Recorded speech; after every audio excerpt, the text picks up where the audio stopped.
Hello and good evening, everybody. Good evening, Peter, Alvin. Hey, Good hi. evening. So we're gonna take a look at today's topic. Today's topic is about finding opportunities in a weaker ringgit, right?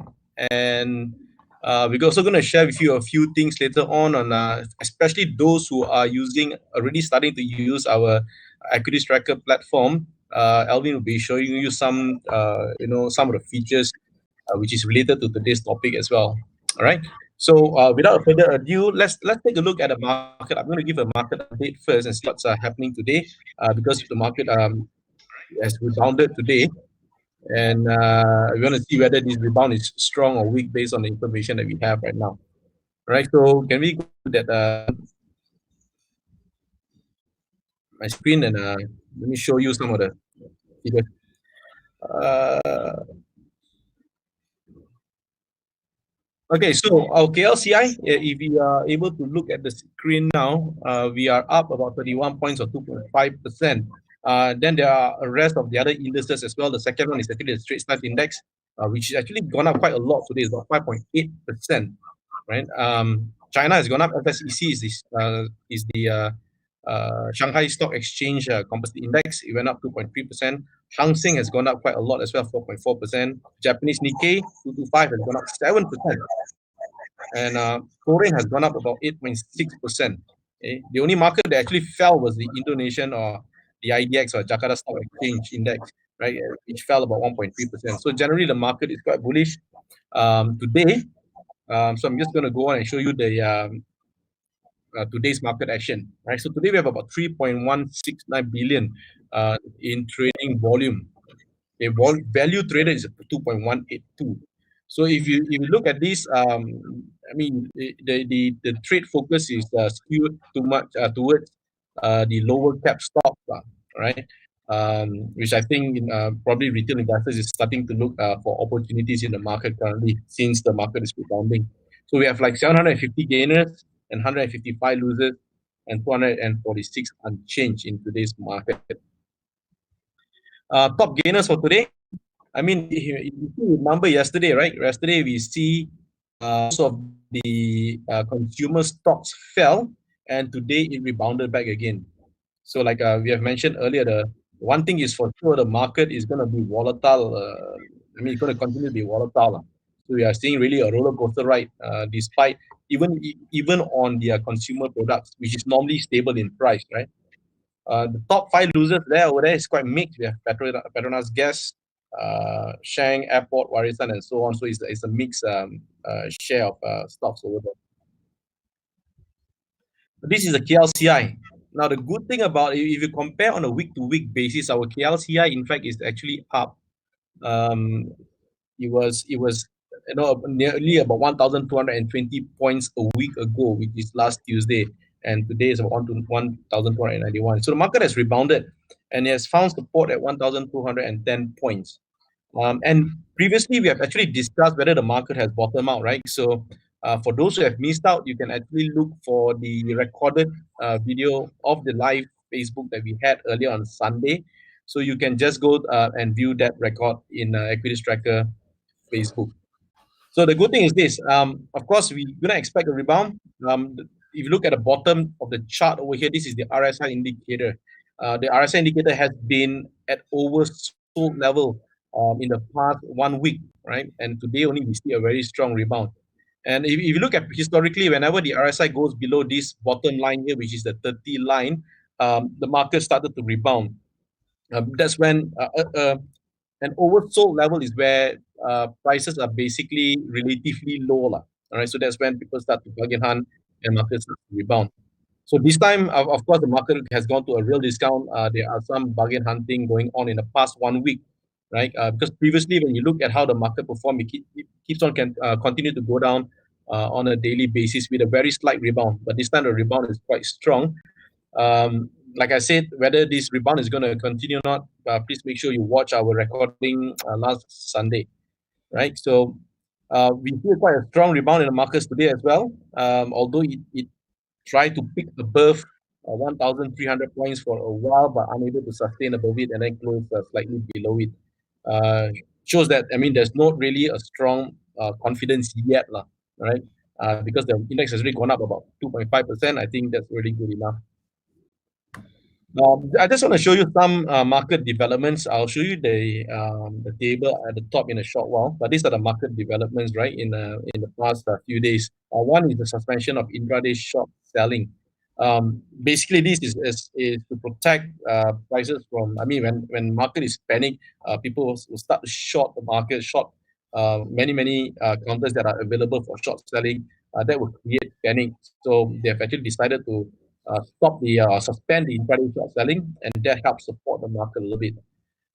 And the other thing today, actually, Securities Commission actually introduced some relief measures for capital market license entities.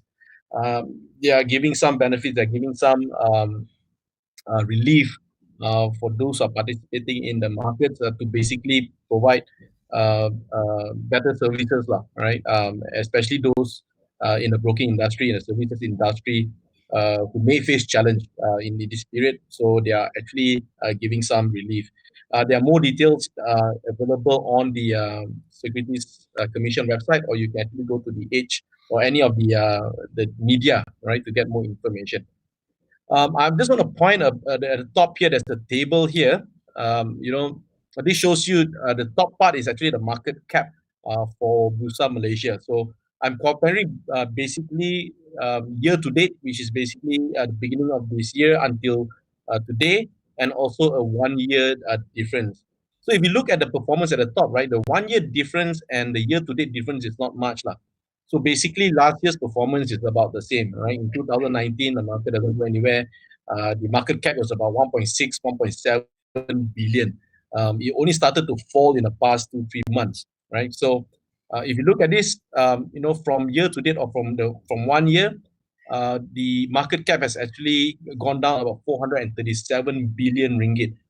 That's 25% fall, right? So we are now only at our market cap today. This was yesterday's data, is about 1.274 trillion ringgit, right?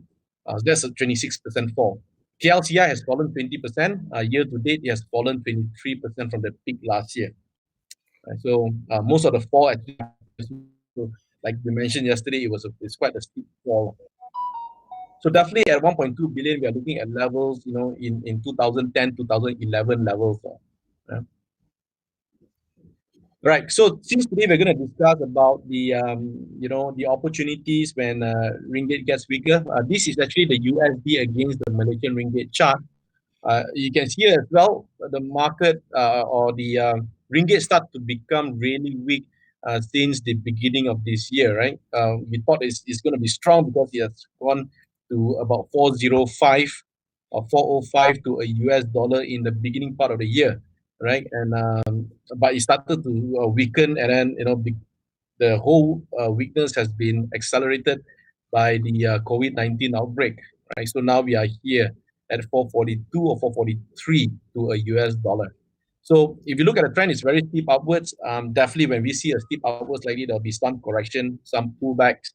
But looking at this movement, I think there is still a chance for the ringgit to weaken further. And if you still remember the live Facebook session that we did, I think it was last Friday. I did forecast based on chart analysis. I'm looking at 5 ringgit, to a US dollar, and it can happen probably in the next few months.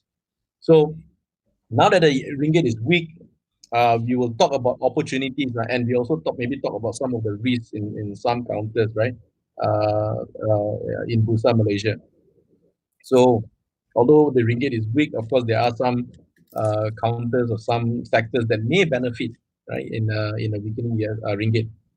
And I want to show you as well. This is the Chinese yuan against the Malaysian ringgit. As you can see in the past, since the beginning of this year, Malaysian ringgit not only weakened against the US dollar, but it's also weakened against the Chinese yuan. But of course, the weakness is not as bad as the US dollar, right?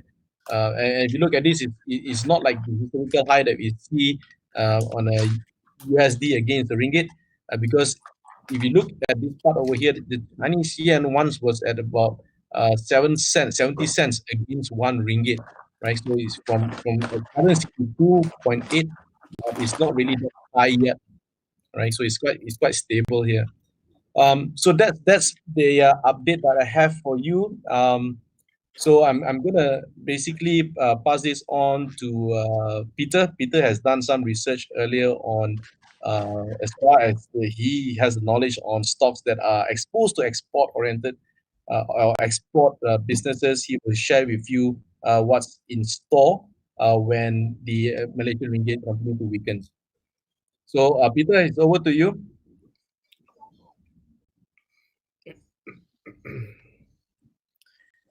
Peter,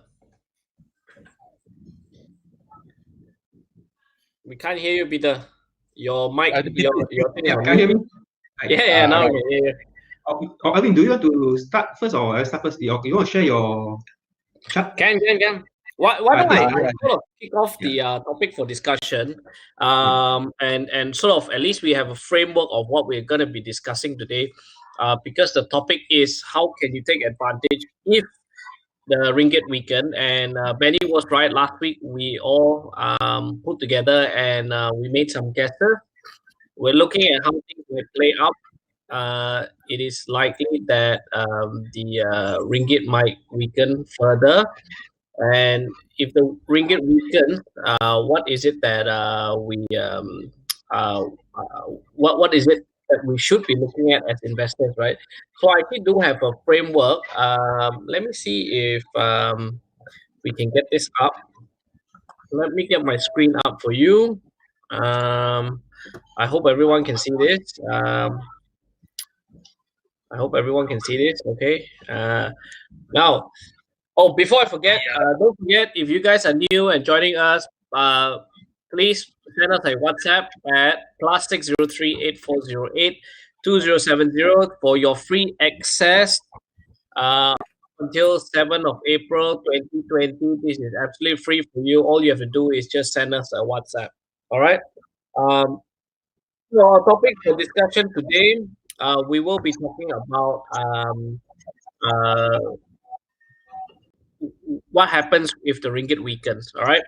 Now, what you can see in front of me or in front of you specifically, we created a context flow so that we could get some discussion going. So I want to explain how this works so that when the questions that do come in later, also if you can also use this diagram to actually use it for your own stock that you currently have.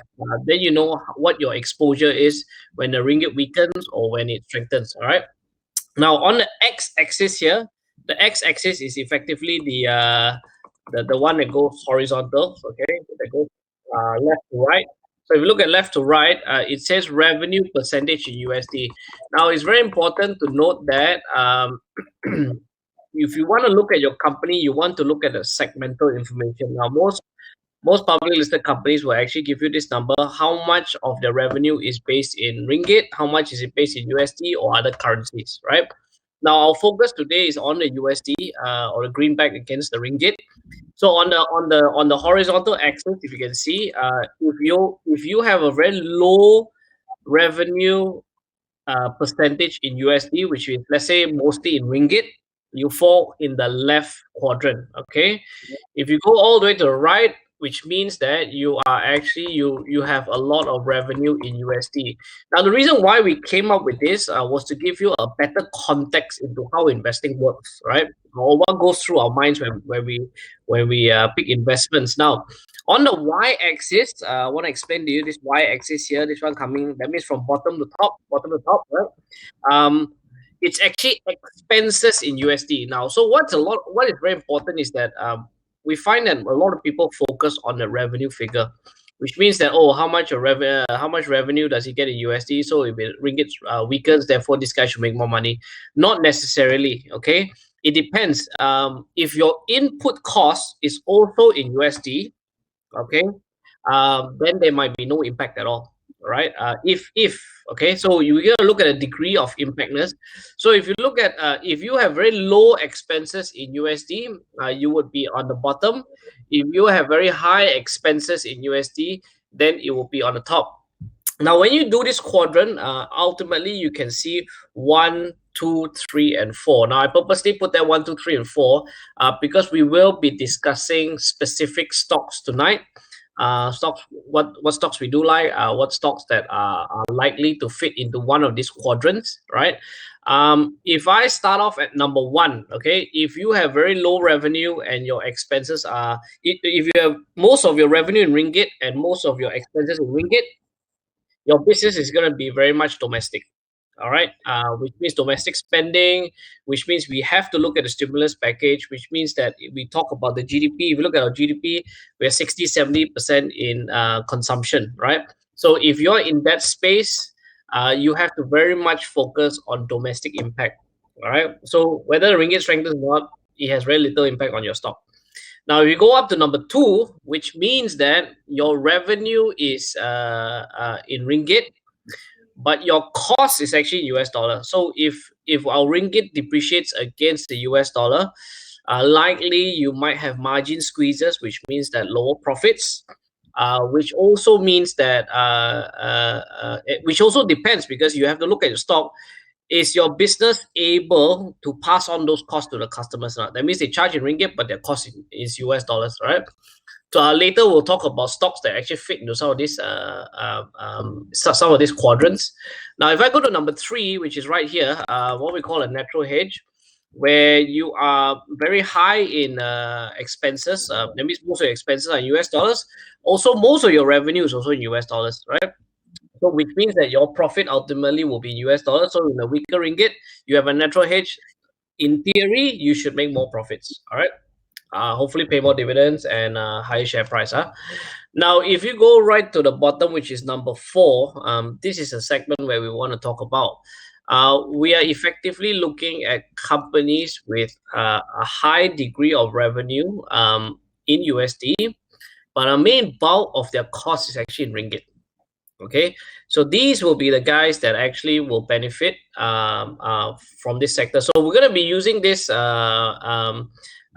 this quadrant for purposes. Look, if you guys like these slides, just say we like it, or send a lot of love. I'm happy to send it through to you guys if you like. But this is a very good context for us to be able to start from to get the discussion going. All right, Peter, over back to you.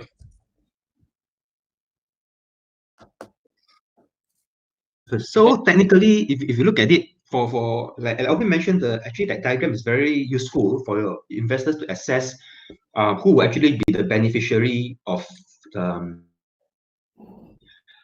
Generally, sometimes a common terminology we always say, right? Export-oriented companies will benefit from weaker ringgit, but somehow that terminology may not be so accurate because there are some companies where, although they are not exporting, the products are actually being sent to local consumption, but it's still priced as US dollars. So what we're trying to say is, I think rather than we keep on looking at export-oriented companies to benefit that kind of statement, I think we should be looking at companies where the revenue are actually US dollar based, right? So I think that that's a better context to look at. And as what Alvin mentioned, if you think about it, if you remember in 2014 and 2015, ringgit was weakening quite on the fast pace, from 3 over ringgit per dollar to 4 over ringgit per dollar. And for those who remember, during those period, companies where they actually have earnings quite earning quite a large number of their revenue coming from US dollar currency, they actually more than actually recorded quite bumper earnings during that period. Of the mind, the most common what I think about is those consumer stocks where they actually have a lot of exports, industrial stocks, which also have quite a big exposure to exports. Glove for sure, they are very export based, US currency earnings based, and of course your E&E, your E&E sector are also mainly US dollars earnings. Actually, most of the time, if you look at the annual report, you can actually get the information of sensitivity. A very good example we give you is, for instance, Oriental Food. Oriental Food actually manufactures your snack foods, your famous Super Ring, your Jackers potato chips, your Zest biscuits. If you look at Oriental Food, actually 60% of their products are actually exported. Domestic is only 40%. So if you look at their numbers in 2015 and 2016, I'm mentioning 16 because their year end is March. So on the 2016 March year end, it actually reflects the 2015 numbers. They have a bumper profit coming from currency translation. And if you look at their annual report, they actually are quite transparent. They actually disclose that for every 1% movement of ringgit, so for every 1% weakening of ringgit against the dollar, the impact on their profit is around 200,000 ringgit. You can actually get this information in the annual report. It is actually quite transparent on that basis. So definitely look at, if you're looking for a weaker ringgit, these are the companies where you really want to look at. As Alvin mentioned, you're looking for companies where a big chunk of their revenue are coming from US dollars base, whereas on their cost perspective are more towards local costs rather than US dollar costs. Because if a big chunk of your revenue is US dollars and the big chunk of your cost is also US dollars, you may not have that bigger impact. You may have, somehow net impact may not be that great. So you're really looking for companies where the bulk of their costs are still ringgit based and the bulk of their revenue are mainly from US dollar based. Yeah. Of course, on the ringgit. We got one question here from well, maybe a statement rather than maybe you want to address this. Mr. Ashwin Singh, he's saying that this won't be the case because there's going to be supply chain disruption and slowdown in the economy. How would you respond to that? I think definitely if you look at in the slowdown economy, depends on your time frame, right, and also depending on your products, right. Like I said, for instance, yes, if you look at it now, take glove for instance, you may be talking about a slowdown now, but definitely the glove demand is not slowing down. And at the same time, you are actually having a scenario of a weaker ringgit on that perspective. So what we're trying to say is this is a general guideline on how you need to look at it. So we are not saying that no, by all means go and buy anything that has a US dollar base. No, don't get us wrong. We're just providing you as an investor what is the guideline for you to look at. Of course, you still need to go through the filtering of what is the company and what's the product they're doing. Yeah. Yeah. I look, I absolutely agree with you. So does that mean that in terms of you're saying that once everything goes, because Oriental is in food production, right? Yeah. So if you look at logistics being an issue, don't you agree it's really only temporary, and we need to look beyond really, I mean, like what some of the viewers are saying, we have to look beyond what is current, right? Because people still have to eat food, right? Look, if you also look at it, there's a few multiples at play. So okay, now the next question is, assuming all this COVID issue is resolved, right, globally, not only Malaysia, then the next question is, will ringgit strengthen or will ringgit weaken or ringgit stay where it is today, which is still 444, which is still much higher than your average last year. So it really depends on how the scenario play out. So what we're trying to say is, yes, assuming this COVID issue were to be resolved, then you have to see what is the ringgit level, right? If the ringgit level strengthen, then of course you're not dealing with a weakening ringgit scenario. But if the ringgit stabilize or strengthen, it's definitely much higher than your average of 2019. So definitely the companies that we mentioned that have in this 4 quadrant, how you look at it, this will be the areas where investors you may want to look at it. Yeah. So don't get us wrong, we're not asking you to jump into all these stocks now. Globally, not even consumption. You name it, consumption, industrial, construction, everything is slowing down. Yeah. Yeah. Yeah, I agree. Some analysts are pointing out that when fear begets fear, right? So when there's more fearful, people get more and more fearful, right?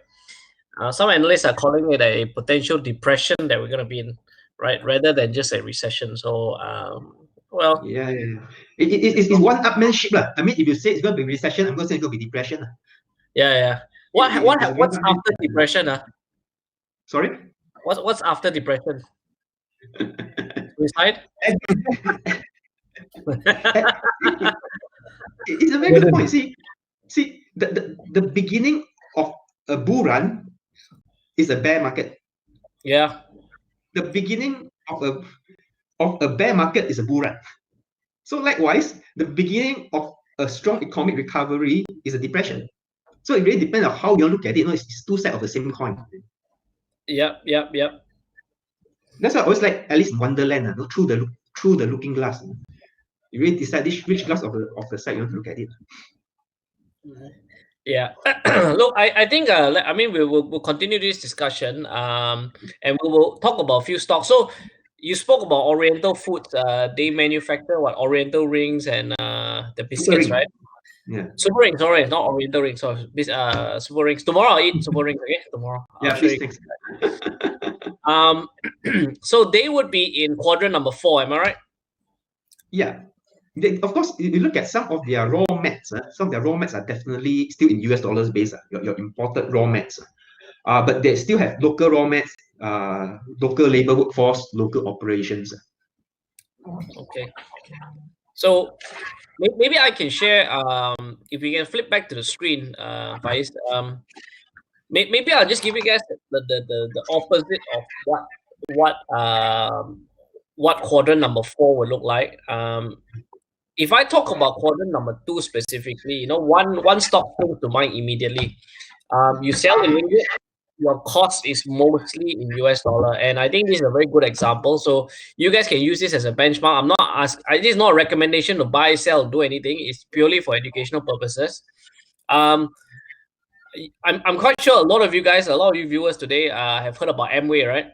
Amway stands for American Way. Okay, so you can tell you it's as US dollar as it can be.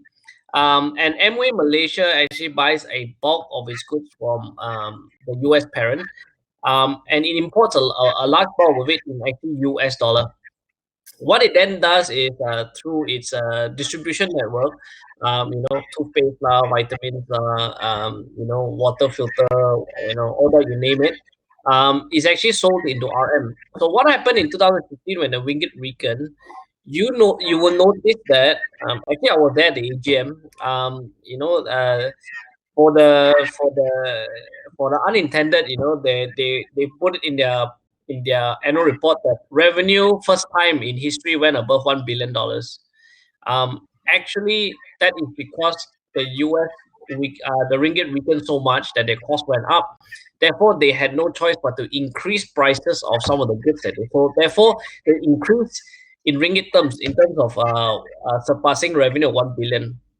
But in actual volume terms, it actually came down. So you have to be very cognizant when you are looking at stocks specifically. You cannot just purely focus on the revenue number, but you must look at what gives. Remember, revenue is a laggard figure, right? So, what is the production or the capacity or the number of product that actually they sold? Did that increase? Because that really gives you an idea about the demand for their product. So I would put them squarely into number 2, right? So if US dollar is going to weaken, these are the type of businesses that's going to be affected, and I believe Amway would be one of them. Yeah. I think we need to clarify. I think we got a lot of questions here. I think we have to clarify. We are just trying to get investors understand what to look at in the event of a sustained weakening of ringgit. We are not asking you to buy now, please. We are all staying at MCO. What? We are all at MCO. There's definitely no demand, whether global or anything. So we just give you a mindset. If that thing happened, look, if we wait until that thing really happened and we start to tell you when ringgit, say for instance, when ringgit is 450 on a sustained basis, then only we start to tell you, hey, you know what to look at, and I know by the time it's too late, right? Everybody will just already will be in the game, and usually for retailers like us, we'll be at the last curve. So now what we're trying to do is we're just trying to prepare you to be ahead of the curve. So definitely bear in mind, we are not asking you to buy now. We're just trying to give you the understanding of what to look at and how to look at in the event where the ringgit sustainably weaken when the economic post-COVID issue. I think we need to stress that. Yeah, Just thanks for stressing that. I think that is very, very important because this is an educational podcast anyway. All we want to do is make sure you guys make better informed investing decisions. And that is why we are giving free trial onto the ED platform because we want all of you guys to be more data driven when it comes to investing. If you have yet to sign up for free trial that lasts until April 7, please WhatsApp us at the number below, okay, 84082070, because what we're going to be talking about is really how to be a better informed investor. So it's not asking you to take action today, like what Peter mentioned. The whole idea here is to prepare you for when it does happen. Okay, I know everything said weak demand, weak this, you know that is fair, and we know we are aware of this, but this is in preparation that we just we hope that comes across as clear. We're not giving you stock tips per se. Yeah. Yep.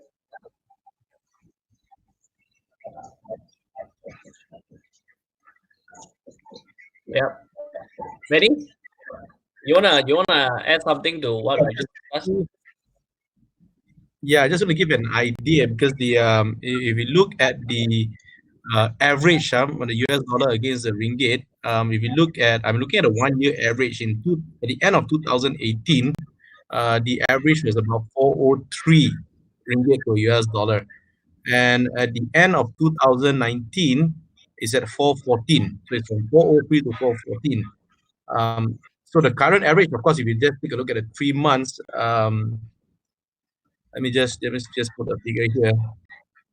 The 3 months is the average is about 418 currently. So of course, if the ringgit is continue going to be above 420, then definitely the average will get higher lah. So just to give you a comparison, so if you look at the first 3 months average on a weekly basis, in the past 3 months about 418 compared to last year's average at 411. Yeah. So like Peter said, if the, I mean, it's not that, I mean, this would give you a heads up lah, you know, if the ringgit continues to stay at current levels, so at least, you know, especially if you put in the quadrant or that Alvin has provided, you actually divide the stocks in categories, and then you get worried, you know, if the US dollar, if the ringgit continues to weaken at these kind of levels. Yeah. All right, so you have any other findings, Peter? Peter. I keep forgetting to unmute my mic. Sorry. Yeah. If there's, I think open to the viewers. I think if there's any question, I think we leave it now actually to answer whatever question that they have. So for those who have any questions, you can just please post on the questions. Other than stock recommendation. I think I've got one from Samantha Lim. You know, maybe I'd like to give you guys an idea as well. Samantha Lim asks, can we comment on Asia? Tony mentioned to the press that he may close the airline business, which contributed 75% of his total revenue, and focus on other businesses. Can we comment on that? Look, I think he's saying this because of the current situation, and I think not even governments today have any visibility as to what is likely going to happen in the next 6 months or even 12 months. Now, the whole MCO or the movement control order, which is happening around the world, I think Thailand just made an announcement they're going to be shutting down for 3 weeks. So that's another major market for Asia as well. And if you look at, and a lot of countries are now closing the border. Now, whatever governments today are doing in response to COVID-19 helps. It definitely helps. But that is not a long-term solution. You can't keep everyone at home forever. I think that is where some form of solution needs to come back, and this has to come from the scientific community. the only way out is some form of drug or medicine or vaccine, right? And the fact that he's saying this is he needs to prep investors, right? Because right now nobody's flying, borders are shut. How are you even going to operate the business, right? But even before he talked about this, actually AirAsia, if you look at the last year's annual report, on the front page it says AirAsia 3.0, right? And a lot of investors wondering what does AirAsia 3.0 actually mean. What Tony's strategy was actually eventually not to become even an airline. What he wanted to become, AirAsia will become a booking site where other people can put on their hotels. He will even put on competitor airlines if you're searching for what, and he rather be a platform to earn a margin than actually run pilots, have staff, own the planes, and do all that. So he was actually moving into an asset light business anyway. Um, so I don't think so. Although this has come much faster than he expected, and the sector that he actually wanted to diversify out into is actually really the same sector, right? So that sector is hit. That strategy is also hit as well. So I think they're left with very few choices. Of course, I think the whole world would like this to be resolved as quickly as possible. I think at this juncture, there's no light at the end of the tunnel. We can only make best guesses when that's going to happen. If you look at New York or some cities in the US, they are fairly late in the game. They only start shutting down their borders yesterday. Only yesterday, their lockdown started. We are already a week in, right? UK is starting. Um, I think in the next couple of months. I think in the next couple of days. Also for 3 weeks.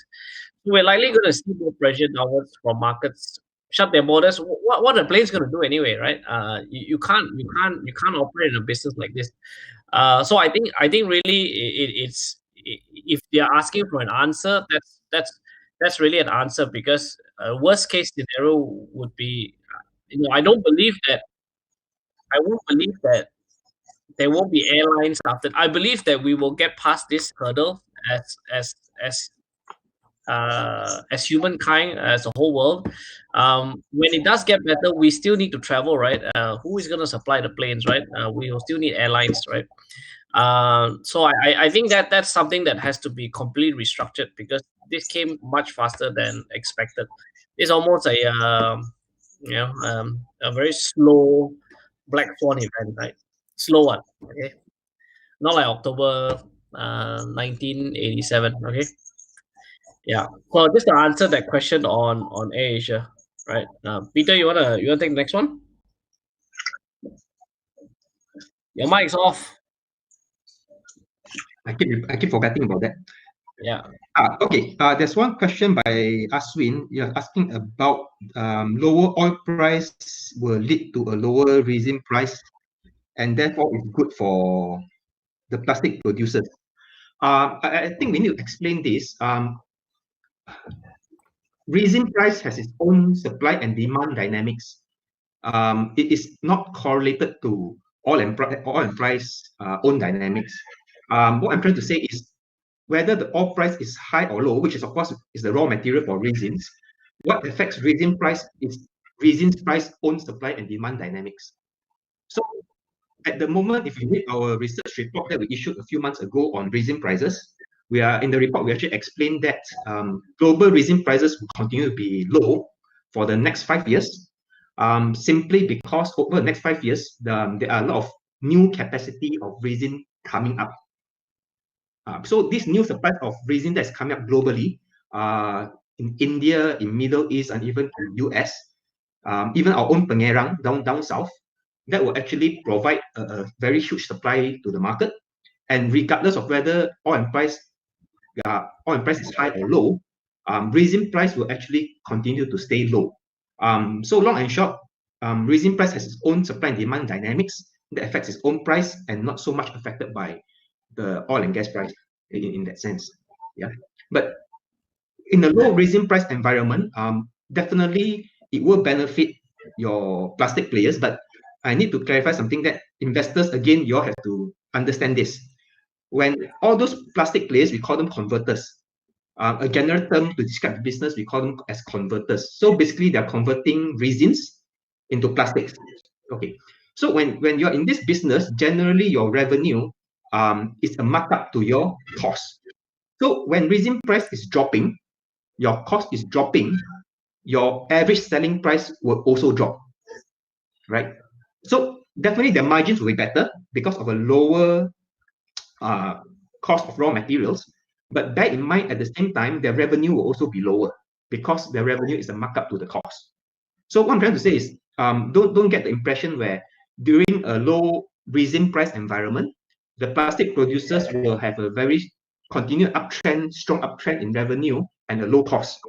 What is likely to happen is the revenue will not be as strong up as what we want because volume may go up, but selling prices are down. But at the same time, the cost also dropping, the margin will expand. So it is more of a margin expansion scenario rather than an upsurge in the revenue scenario for the plastic players.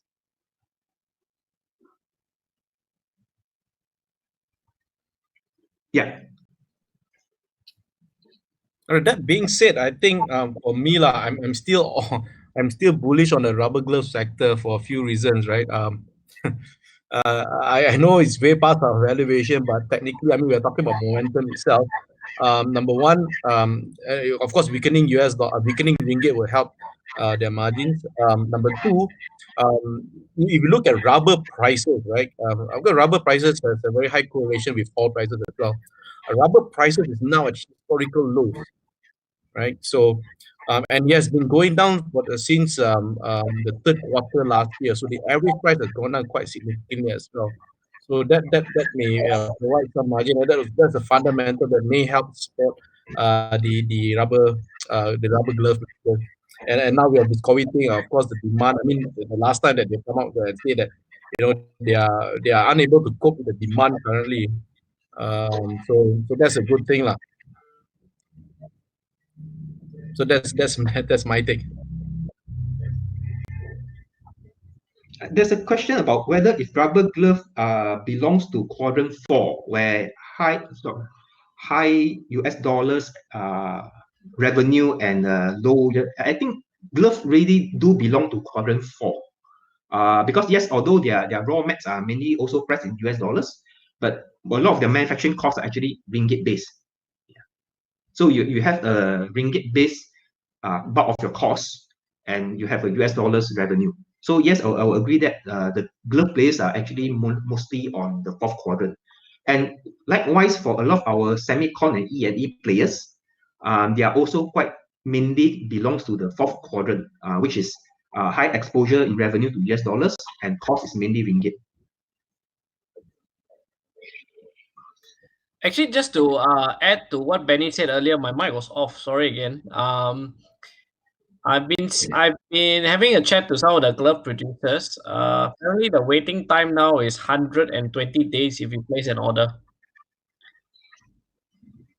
Just to give you an idea, what we're talking about in terms of demand. So, I think now with everyone being so paranoid about touching things, they always do that elbow shake, right? Or the Wuhan shake, right?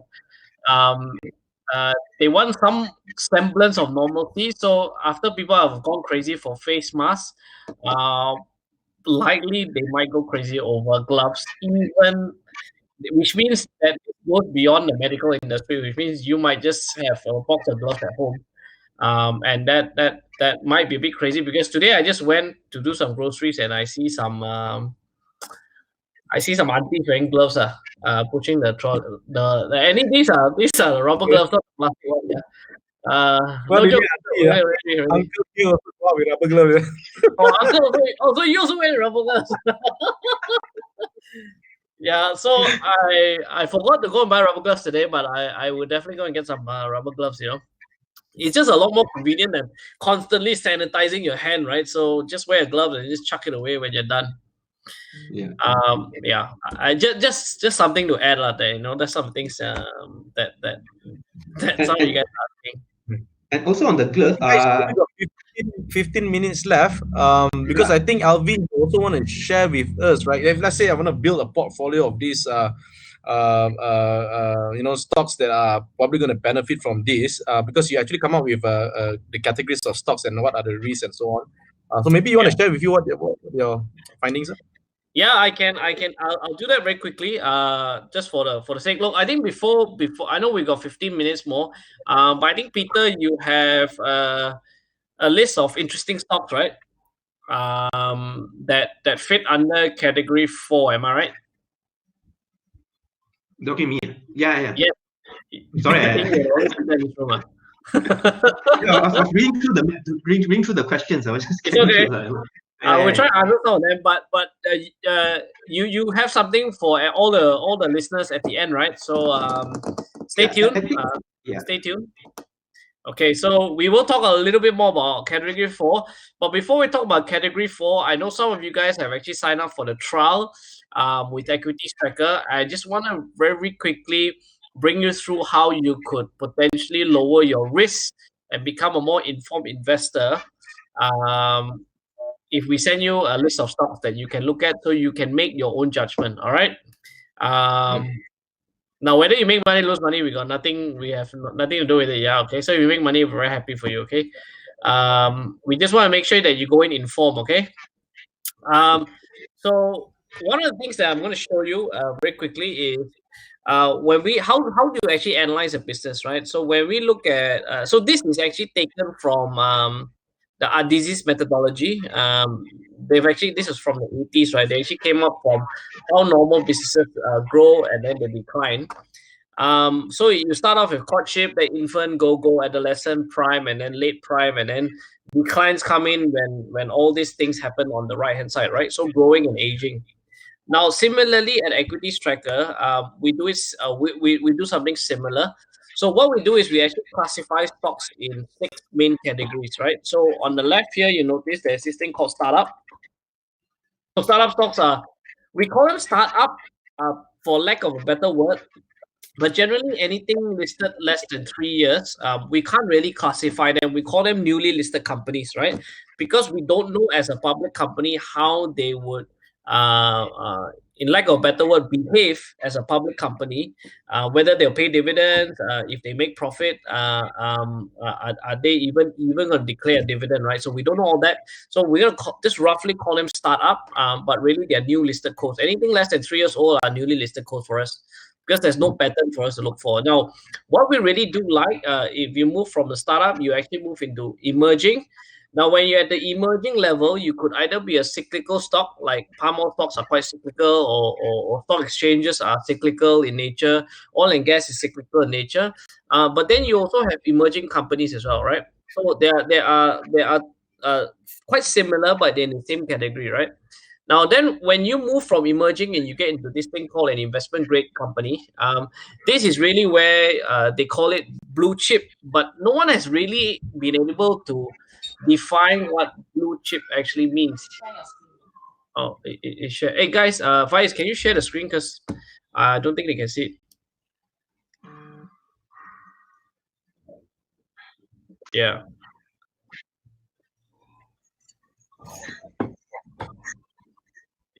Yeah. Okay. Sorry. Sorry about that, guys. So, like I said, startup starts at the bottom, and then really where you want to go is look for investment grade companies. And then of course, investment grade companies, if they don't manage themselves well, they become sunset. And right at the bottom is possible turnarounds, right? So, could companies turn around when they are down? Now, why I'm showing you this very quickly is because whenever companies move between what we call these categories here, you either make money or you lose money. That's it. It's that simple. So if I a good stock, if we think of say Amazon in the very early days, we call them a startup. Even though they've been maybe around for 10 years, right? But their business is still building up. They hit emerging grade and ultimately investment grade. You're gonna make tons and tons of money, right? Now, similarly, if you buy a good company, let's say you bought Kodak and you thought it was investment grade, it can also reverse, right? Almost like if you talk about Nokia as well, that can also happen. So you can go from investment grade, sunset, or the question here is, I think people have been talking around for a long time in Malaysia. Is Mars going to turn around, right? So Mars went up, came back down. Will it turn around? Now, why is it important to be able to classify some of the stocks that you already have? Is because we're talking about risk, right? Just when Peter's going to share some of his list later on quadrant 4, we want to know, even though if you're in quadrant 4, are you in emerging, cyclical, startup, sunset, investment grade, or turnaround? Because this is where your portfolio allocation makes a big difference. All right. So what I'm gonna very quickly show you on my screen here is how do you actually find investment grade stocks. Okay. What do I define as investment grade stocks, right? And look, if you guys like these slides, just say like. Happy to share some of these things with you guys. Not an issue. Okay. So what I'm going to do is I'm just going to log in. And this is for those of you who have yet to sign up for a free account. Please sign up for a free account. This is really, really useful information, so you can be more data driven when it comes to investing, right? So what we're going to do here is I'm going to show you. I'm just going to click on this link called a screener, right? So how do I screen for stocks? Now, one of the very important things that even if I find a stock in category 4, right? One of the things that you guys find in category 4, you want to know what is the risk level, right? So one of the things that we define as an investment grade stock is continuous years of net profit. Now, why is it important in times like this? It's extremely important in times like this because we don't know what's going to happen, right? The future looks quite bleak at this point, right? So if you look at stocks that come down a lot in stock prices, you want to find those solid companies. Now, what do I mean by solid companies? So solid is not data driven, okay? I'll give you an idea what solid. Solid means that the company, whether through a recession or not, can still make money. Okay, this is very important, right? So one of the criteria we're going to put in is actually annual net profit of at least 10 years, which means that for the last 10 years, they have been continuously profitable, right? They have not stopped, okay? Before I show you guys the answer,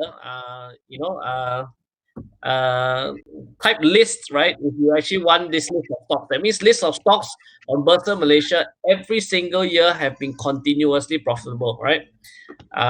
So I'm just gonna do a submit, and really this is where it's live, and I'm doing this live for you. And what the system actually does is, before I show you the answer, what the system actually does is actually run through all these numbers for you, right? So if you want to find the result, okay, you want to find the result, just type result.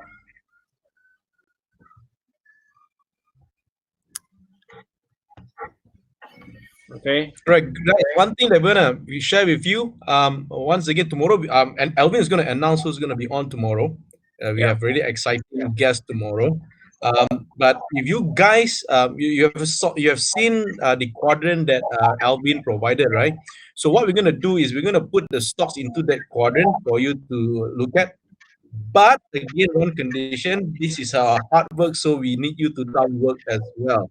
All right. So if you want to get a list of stocks, those stocks which may benefit from weaker dollar into the fourth quadrant that Alvin has just drawn, we need this 1,000 live views. So we've got about 400 to 500 on average. So you just have to share with 2 or 3 of your friends and make sure they come in tomorrow. But really, tomorrow we have really a special guest. So make sure you share this to your friends today, so that they will be prepared for tomorrow. We're going to have very exciting news. Later, Alvin is going to mention who's going to be on. But please do click share. Please share so that you are able to bring your friends in. And once we have 1,000 views, we not only give you the list of that stocks in the quadrant, but we have also promised you, remember, the FQA's core list. So we will provide you that as well. The moment we reach 1,000 views, so please help us to reach out as many of your friends as possible.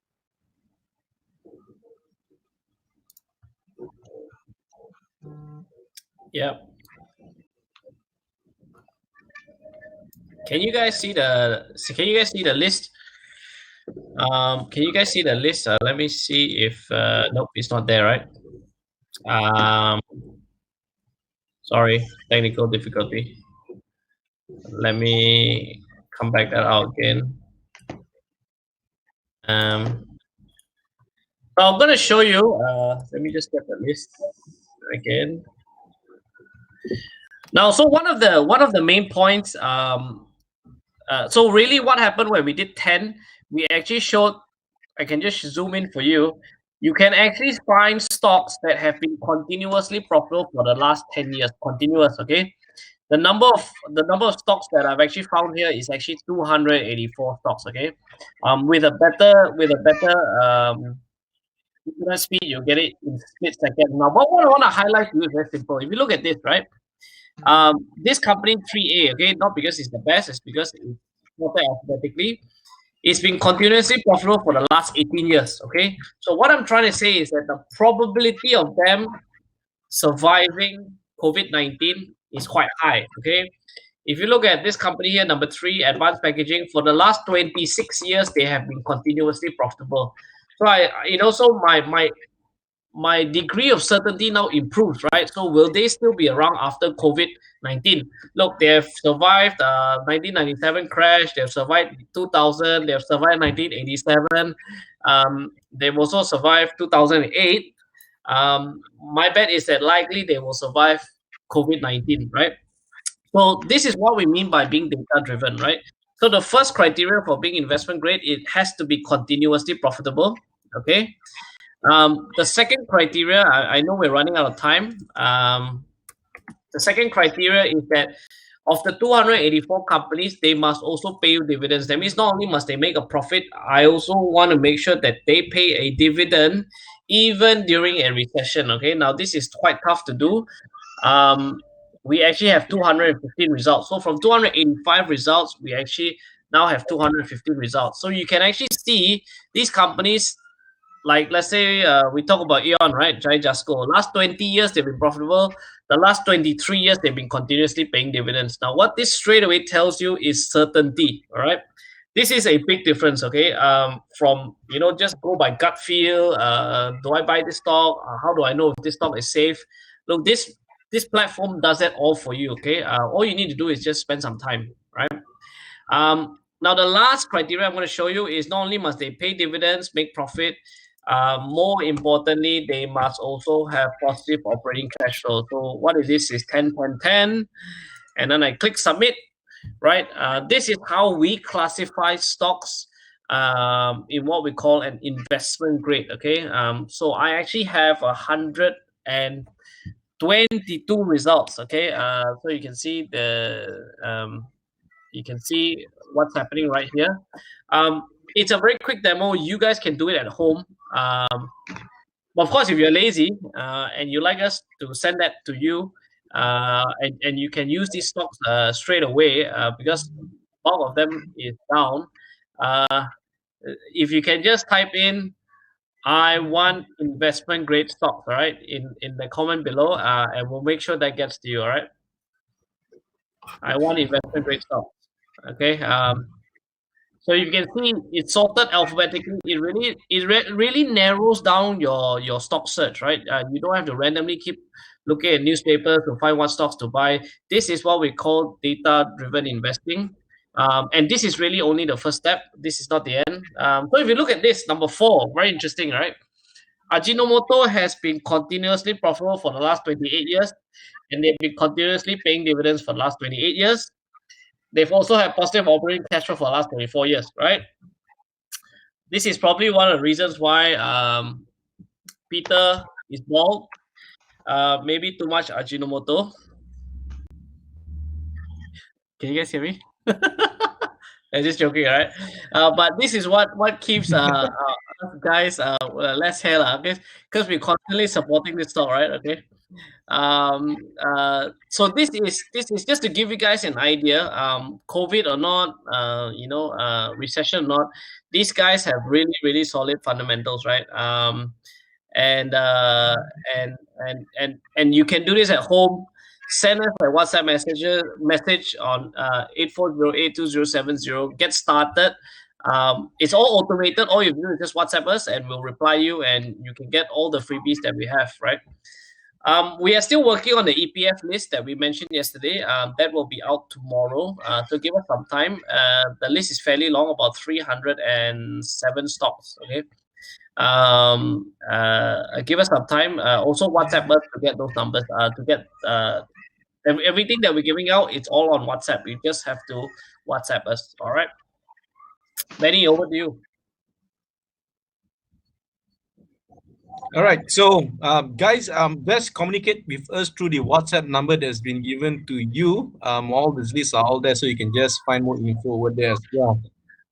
You will only get the list, or you will only see the list available for the FQA ranking and today's list, where we look at companies that falls into which quadrant that benefits from US ringgit fall.